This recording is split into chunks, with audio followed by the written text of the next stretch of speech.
Geez, here goes Pete. AI bubble. Now he's joining the rest of these guys who are talking about a bubble. Oh my God, there's going to be a crash. Look out, there's a credit crisis coming. I'm not going to be going there, but I am going to cast some concerns over the whole AI space. Everyone I've listened to tells me this is the next big thing. AI data centers and all this great type of news. This is going to be technology that's generational. It's going to change the future of humanity. I don't doubt that, but there are some issues, and I'm not talking about valuations. That's what most of the AI tech bubble guys are telling you. But before I get into why I have some issues and concerns about it, I'd like to ask you to please give this video a thumbs up, subscribe to my YouTube channel. I'm trying to reach as many traders as I possibly can. And in doing so, you're going to help me reach more people. So please give it a thumbs up. And by all means, post your questions and comments. I'll make sure to get back to you. Let me know if you think that an AI bubble is possible here.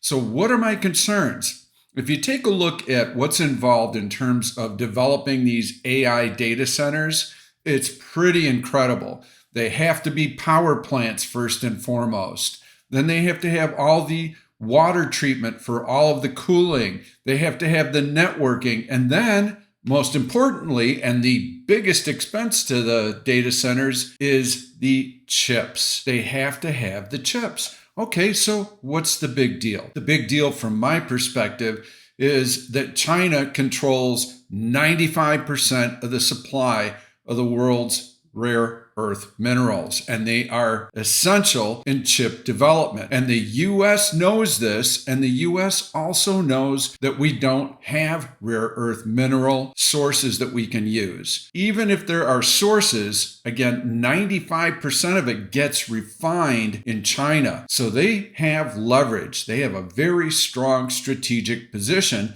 And just this week, China said, if more than 0.1% of your profits are coming from rare earth mineral generated chips, then we're going to have to license those rare earth minerals to you. In other words, we're controlling the world's supply. And we know how valuable this is. Well, you can't just start mining rare earth minerals tomorrow. It takes an incredibly long period of time to get all the licensing that you need to mine them in the first place. And then the processing and refining could take 10 years. That is a lot of lead time. Let's say that push comes to shove and we know that this is strategic for the company's defenses and we need to get this going a lot faster. Let's say it's 4 or 5 years to get these new supplies established. That is an eternity for AI chips, especially with these companies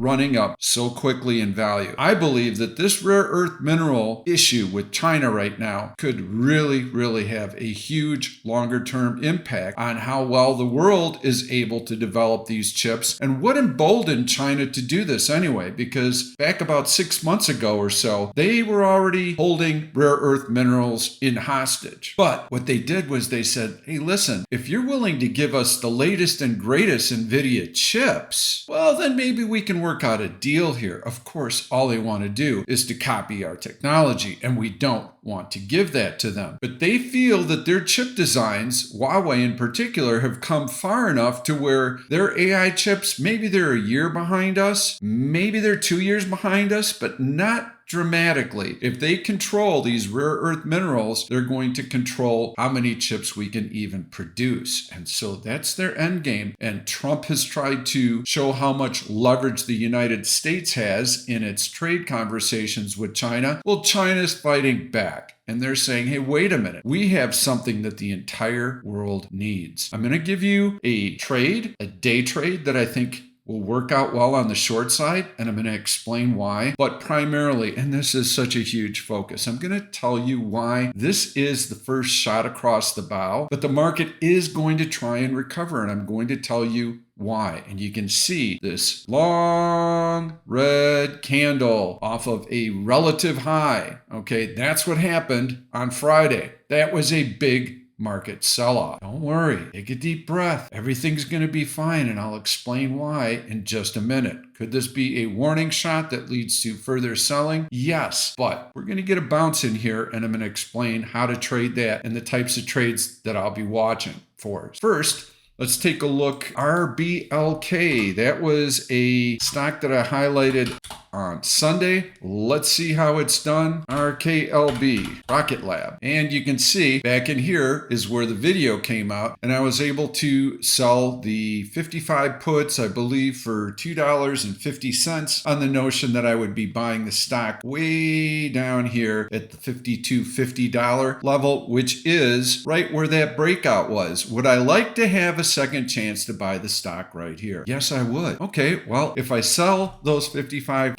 puts a few weeks out for $2.50, I'm going to be putting up $25 in reserve so that I can buy the stock on Reg T margin. And if I don't get assigned in 3 weeks, I'm going to make a 10% return in 3 weeks, even with Friday's sell-off. Look at how far out of the money those puts are. And I'm going to be a willing buyer of that stock. I love this strategy right here and right now. Why? Why was I selecting this strategy? Because I was explaining that this tight price action above the EMA 8 near an all-time high was going to lead to a dip. At very minimum, we would continue to pass time here and the EMA 8 would catch up, but a dip was also very possible. So I wanted to participate in the market rally, but I did not want to get aggressive with it. That's why I've been selling these out of the money puts. And I've been generating really nice income. I'm staying inside of a 3-week window. I'm trying to generate between 8 and 10% on these plays. And then as an expiration goes off the board, those options expire, I'm adding new positions another 3 weeks out. So every week I've got positions rolling off, and every week I'm establishing new positions. So this is a great way to trade this market and to embrace it when you don't have a lot of confidence in it. We're all watching the headlines. The headlines have not been good. If you're looking at economic output, it hasn't been good globally for quite a while now. We've got the government shutdown right now. We do still have a couple of weeks of seasonal weakness before we get into seasonal strength. So yeah, there were reasons to be concerned up here. When we get these drops below the EMA 8, then we evaluate the depth and speed of that drop.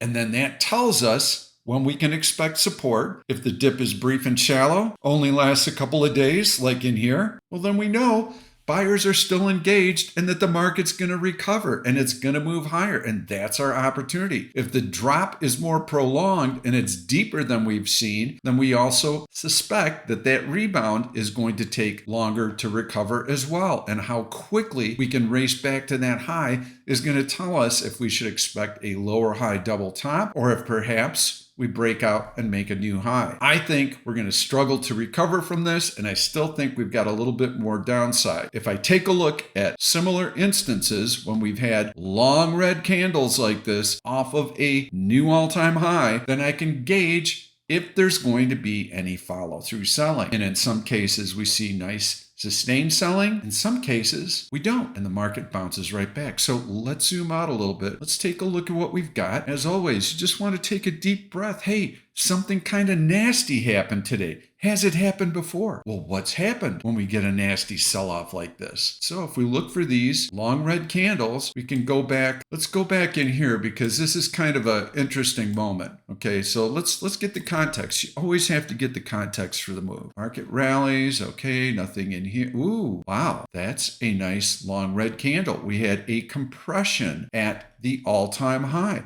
Market couldn't advance. There was resistance. We had a nice long red candle, and you can see, yes, there was a little bit of follow through the next 2 days. So if we would have shorted on this move, which a lot of traders will go, I'm not going to short that move. It's already gone so far. How much farther can it possibly go? So they won't do anything. Some people will even buy it, which is premature. We need to have established support before we do that. So you can see there is a little follow through. So when you come in Monday and Tuesday, you can evaluate what selling pressure you have Monday and Tuesday. Are we seeing stacked long red candles? Is there an overnight gap down Sunday evening when the markets reopen? If there is, wow, look out below. I am net long right now, but I do have hedged positions. My risk exposure overall is very minimal right now because I've got some way out of the money naked put positions that have already had time premium decay working in my favor. So I've got a lot of cushion.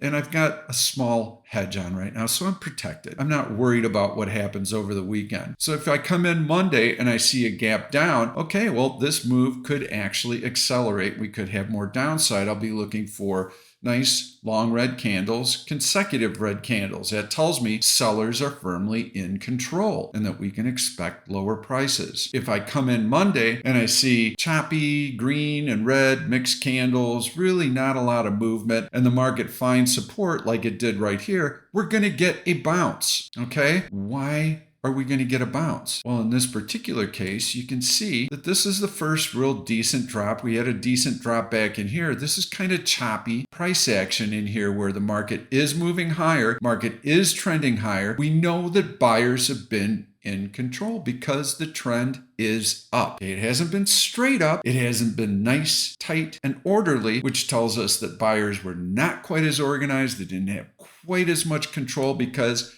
every once in a while, whap, sellers were able to impact the market. Whap, sellers had some say. So buyers were not as aggressive. Sellers had a little bit more control, but the market overall did rally. We're going into year end in this instance back in December of last year. And yes, this is the first shot fired across the bow. And yes, buyers are going to come in. Why? Because they've been conditioned to buy. Every dip has presented a buying opportunity. The market had consistently been making higher lows. Dip buying was working, and we're going to see the same thing now. So if we fast forward, hey, there's another compression off of a new all-time high. Whap! Long red candle. How did we know that this one might gain traction? How we got from point A to point B matters. We've already seen dips in here. We already saw a big sell-off in here. It didn't quite gain traction. You could see it try to bounce. No, couldn't quite make it. Lots of sideways, herky-jerky price action. Lots of green candles. Lots of red candles, indicating that buyers and sellers are in balance.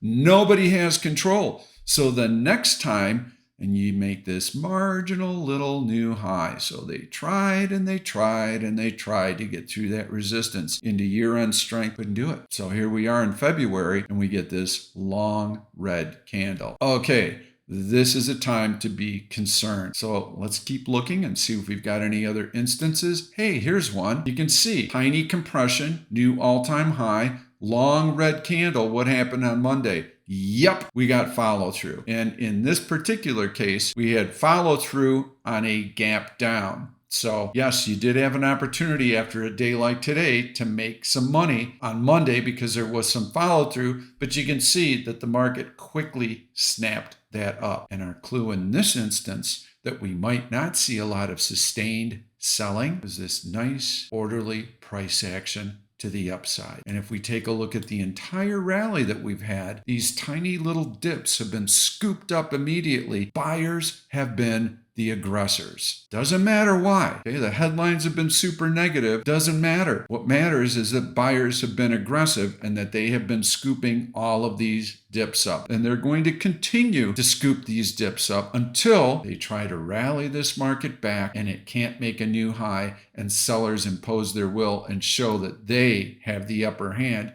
Then you make a lower high double top and then the next move lower has a chance to be pretty substantial. That's how the market is setting up right now. How much further will we fall? You can see that we're pretty close to the 50-day moving average right here.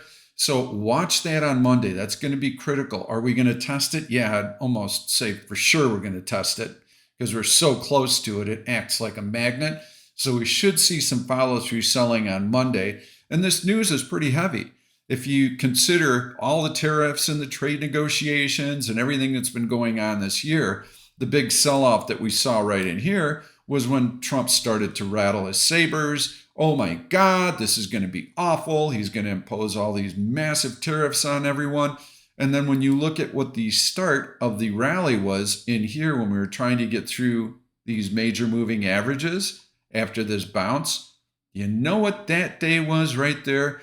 I remember it distinctly. It was the day that Trump said we're going to postpone tariffs on China until we get a trade deal done. We're going to further those negotiations. Boom, the market rallied because China is the second largest economy in the world. It's a big deal. Well, now China is all of a sudden saying that they're going to restrict rare earth mineral shipments. That's a big deal. And in fact, when the trade negotiations were going on a couple of months ago, what got China back to the table was the fact that we said, yes, we're going to loosen up some of our chip controls. We're going to let you have some of those chips. But before we do that, we want to have rare earth minerals delivered to our ports. We are not going to be acting in good faith here. You deliver the rare earth minerals, we will deliver the chips. Very hard line taken. This is serious stuff when it comes to chip manufacturing.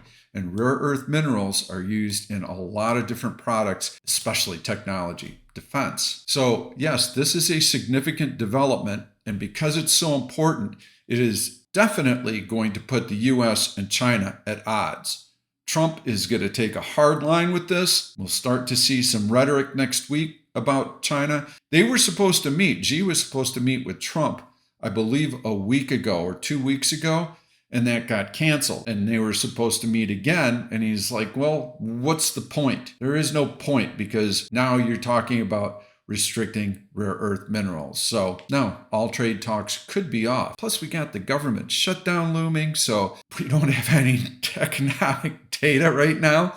To this point, we had a jobs report that should have been last week, and I suspect it was going to be a soft jobs report. We also had the Fed came out this week. They didn't come out this week. We've had a lot of Fed speak, but we got to see the FOMC minutes. FOMC officials are split. About half of them say we should have a rate cut this year. About half of them say we shouldn't. So that's a bit more hawkish than I think they should be, especially with the government shutdown and the lack of new data, and especially when the jobs have been trending lower. So all sorts of stuff going on in the background that doesn't necessarily bode well for the market. We trade the technicals. We don't trade the fundamentals. And the fundamentals have been telling us one story. The technicals have been telling us this market goes higher. What do we do? What do we do at this juncture? Well, all in here, I've been day trading on the long side, waiting for dips and day trading in that fashion. I've been swing trading by selling out of the money naked puts on stocks that I really like. I'm going to show you one of those plays that I like, and I'm going to show you a short that could be setting up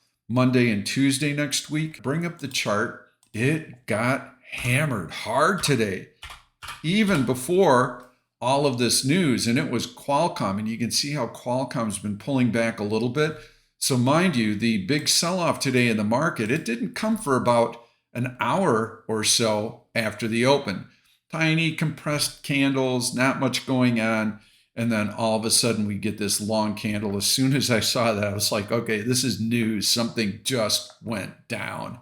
And then we had follow-through selling. Very weak price action, but that was the tell. And especially when we had a little bit of follow through to it and we didn't rally right back, yeah, we were going to be heading lower. What happened to Qualcomm when the market was heading sideways? Let's take a look at that 5-minute chart and you can see, well, it gapped down. So it was weak before the market had even shown any kind of weakness. And then as soon as the news came out, it fell apart. And it closed on its low. Why am I bearish on Qualcomm when we have so many other tech companies? We have so many other chip makers. Well, Qualcomm had a special little news item, and it was an antitrust probe in China. And so China is already looking at Qualcomm because of their acquisitions, and they're going to be regulating and imposing some kind of fees or fines. The point of it is they've got Qualcomm in their crosshairs even before all of this was happening today. When you take that into consideration, well, wait a minute. How much of Qualcomm's revenues are generated in China? 46% in 2024. That news alone would be plenty damaging for Qualcomm. You throw in the news that, hey, they may not have the rare earth minerals that they need to produce new chipsets.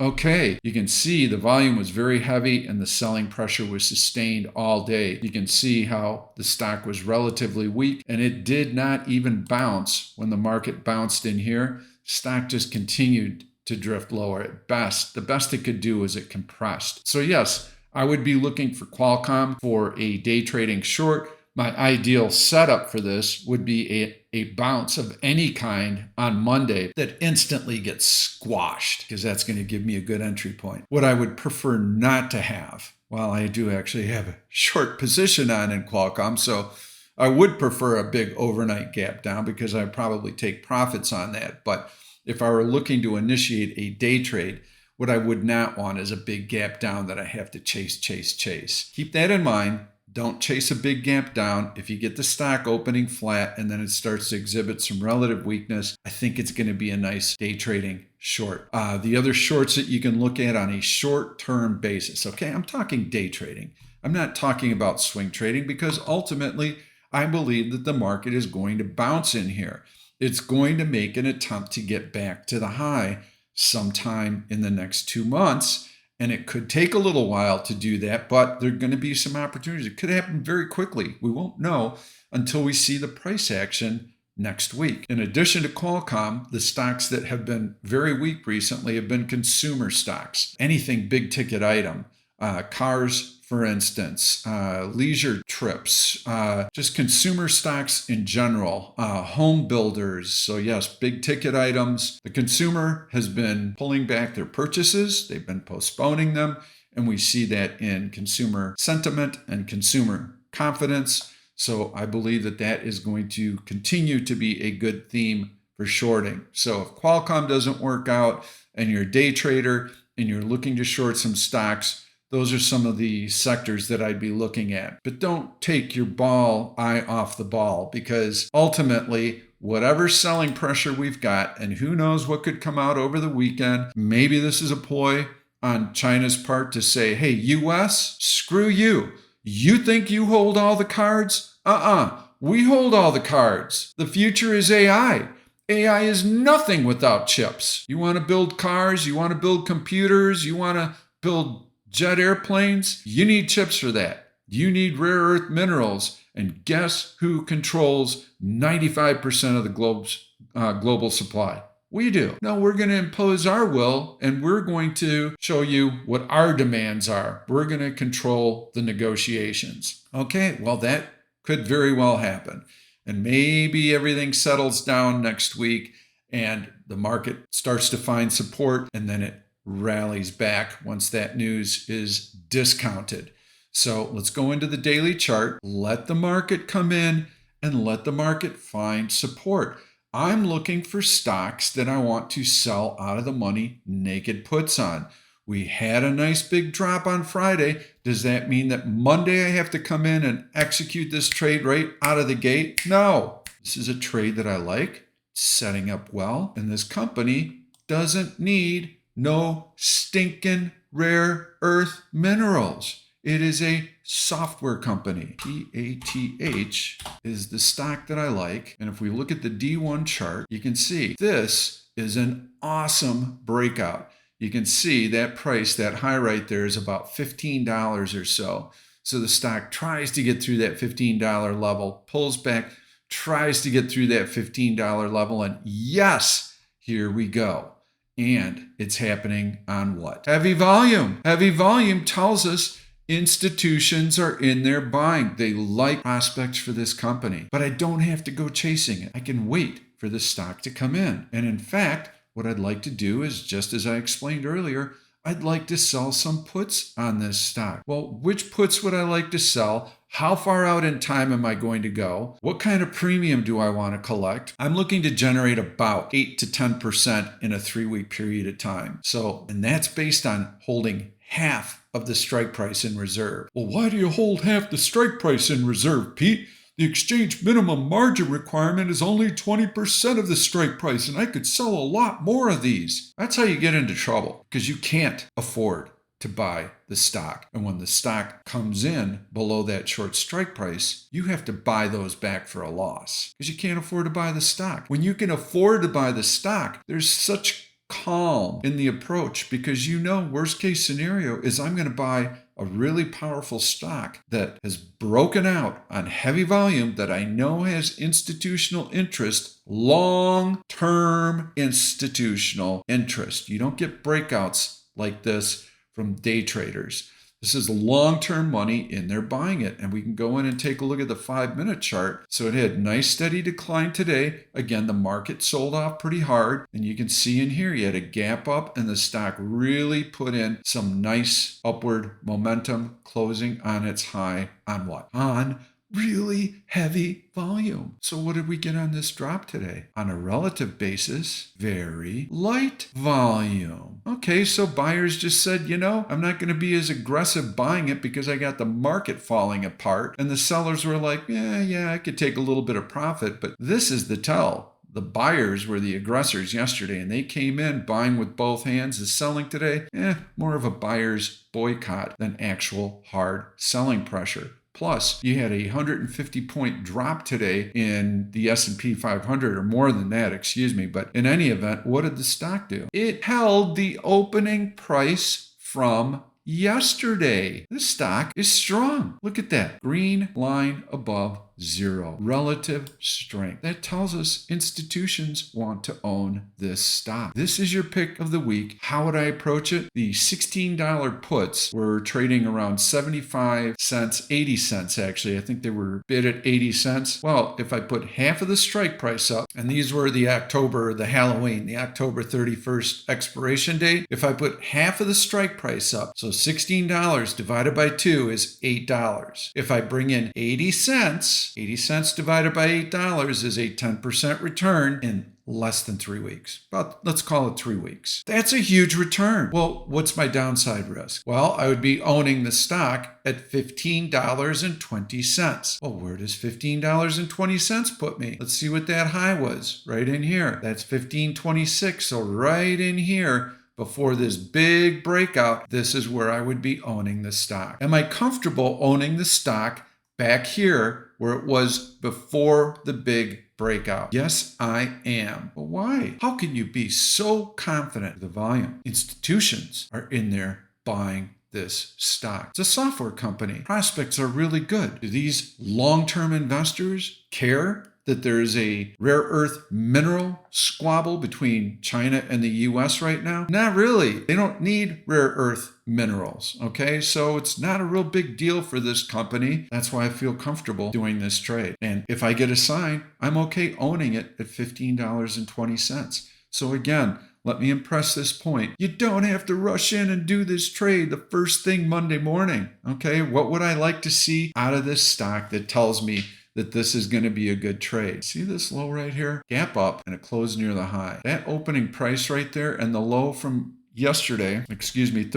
was $16.19. So I don't want the stock to come anywhere close to that level Monday. Market, sell off, sell off, sell off, sell off. Path is staying stable. Path is finding support above that low. It is preserving that little gap in there. Well, if that price level is violated, would you buy back your puts? No, I'm happy buying the stock down in here. If my timing's not perfect, it's okay. It's a starter position. I'll monitor the stock and watch for relative weakness after that, and I'll add to the position if I feel that it still has some relative strength. Ultimately, if my timing's off just a little bit, I'm going to have this stock on my radar. I'm going to be able to watch it, monitor it, determine if it's got relative strength. That would be the type of confirmation that I'm looking for, and then I'll even be adding to the position after the market finds support. So market comes down, we know that these buyers are not going to go away quietly. They are not going to just throw in the towel all of a sudden. I don't know that it's going to take a day, 3 days, a week maybe to probe for support. Previous dips have been brief and shallow. They have not taken more than 3 days or so to find support. So if you start seeing the market kind of waffling around, it tests the 50-day moving average, doesn't really go much below it, just kind of sideways price action, that's confirmation that there is some support. That's also confirmation that we're likely to see at least a bounce at minimum that recovers half of this long red candle, and AVWAP-Q would be the first sign of resistance, and that comes in, let's call it around the 665 level. So right in there is where we should see some resistance, but the market could just go right through it as well. But at minimum, we're going to get that. Well, if it takes a little bit of time, let's say a week for the market to find that support, and then it takes another week or two for the market to rally back up and test that first resistance level, what's happening to my puts that I just sold on path? Tick, tick, tick, tick. Time premium decay is eating away at that put premium. And the stock is probably going to find support well before the market does, because we know institutional buyers are in there. I make my 10%. I evaluate market conditions. I don't worry about the position. And then I move on to my next trade. If you have any questions, I'm looking to do an educational video this week. So please give me some thoughts on trading concepts and ideas that you'd like me to focus on. I'd like to do a little bit more with swing trading versus day trading because there are many more swing traders, and I feel that swing trading is something that I haven't focused enough on. So please make them swing trading related. I plan on doing a video maybe Tuesday or Wednesday. So watch for me to release it then. Trade well. Don't freak out. There are going to be some opportunities on the short side for a few days. We can expect a little bit of follow through because that's what we've seen historically. We also know that these buyers are not going to go away quietly. Bull markets die hard. So we're going to be watching maybe in the course of a week and a half that we start getting a little bit of a bounce. We are getting into earnings season. Banks are going to kick off earnings season next week, so we'll at least have that news. I'll be watching credit card delinquencies and consumer loan defaults, bad loan write-offs and provisions to see what the health of the consumer is. So that news is also going to impact where the market goes and how quickly it can recover. And then after that, 2-3 weeks from now, we start getting into the meat of earnings season. And then we have an FOMC statement, I believe, October 29th. So we're going to have quite a bit of news coming out over the course of the next few weeks here. So hope this information helps you. That's how I'm currently trading it. Trade well. We will see you soon. See how we trade live every day and take our 14-day free trial. I won't even ask you for a credit card. Dive into the action and trade alongside of us. Your downside is that you get some great trade ideas. Your upside is unlimited because you'll learn the skills that you need to be profitable. Check out OneOption.com and see for yourself.